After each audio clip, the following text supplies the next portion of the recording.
Clashes between rival Russian and Polish fans in Warsaw mar the 1-1 draw between the sides. Elsewhere, the Czech Republic beat Greece to blow Group A wide open.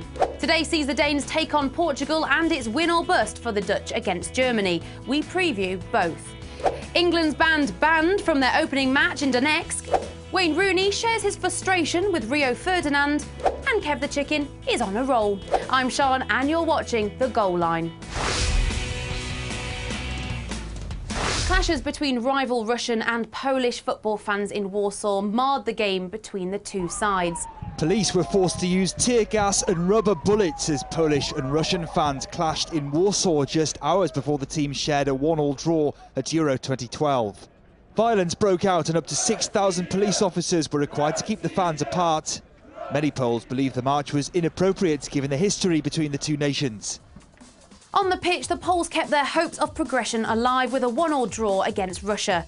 Dick Advocaat's men opened the scoring through Alan Zagayev, but a Jakub Blazakowski equaliser means Group A is still wide open. Elsewhere, the Czech Republic bounced back from their opening day defeat with a 2-1 victory over Greece. Petr Jaracek and Václav Pilar scored early for the Czechs, whilst Theofanis Gekas replied for the 2004 winners. Group B are back in action this evening with Denmark looking to secure qualification to the knockout stages with a win against Portugal. Greg Stobart gives us his thoughts.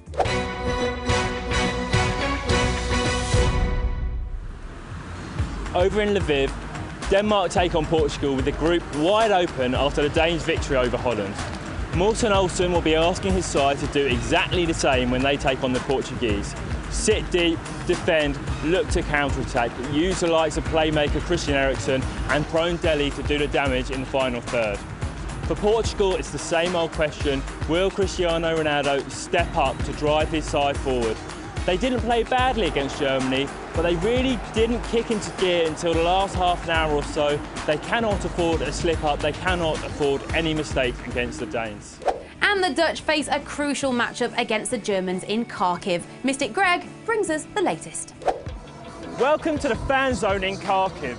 It's pretty empty here now, but on Wednesday night it will be packed full with thousands of German and Dutch supporters ahead of their game in the Metalist Stadium. Holland arrive here knowing they have to win after a shock defeat in their Group B opener against Denmark, while Germany are in pole position in the group of death after beating Portugal. The Dutch come into the game with rumours of infighting in the camp, with the likes of Rafael van der Vaart and Klaus-Jan Huntelaar believed to be unhappy that they were overlooked for the starting lineup against Denmark.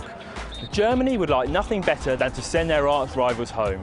They beat Portugal in their opener thanks to Mario Gomez's header, and the only real issue for Jogi Löw ahead of the game is whether Bastian Schweinsteiger is fit enough to start.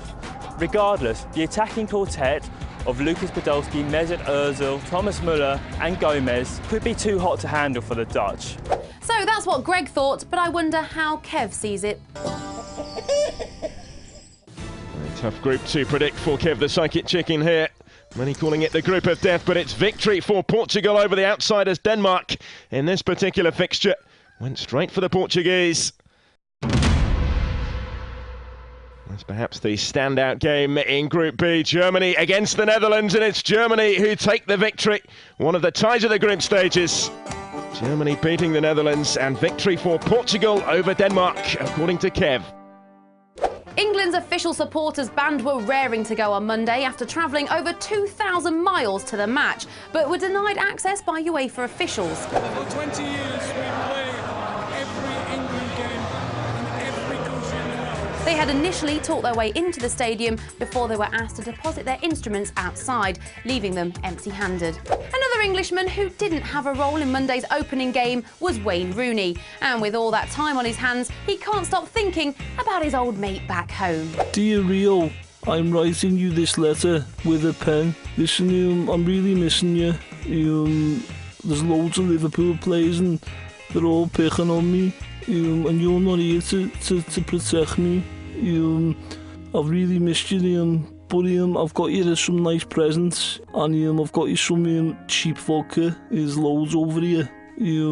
Anyway, I can't wait to see you. I'll ring you as soon as I get back. Lots of love, Wayne. I couldn't leave you without showing you this lovely couple who can look back on their wedding day snaps knowing they spent their special moment surrounded by Pogle fans. If you look carefully, you can see the groom whispering to his new wife, "Honestly, I didn't know there was a football tournament on when I booked the honeymoon." Well, that's another show done and dusted. I'm back tomorrow. I'll see you then. Bye.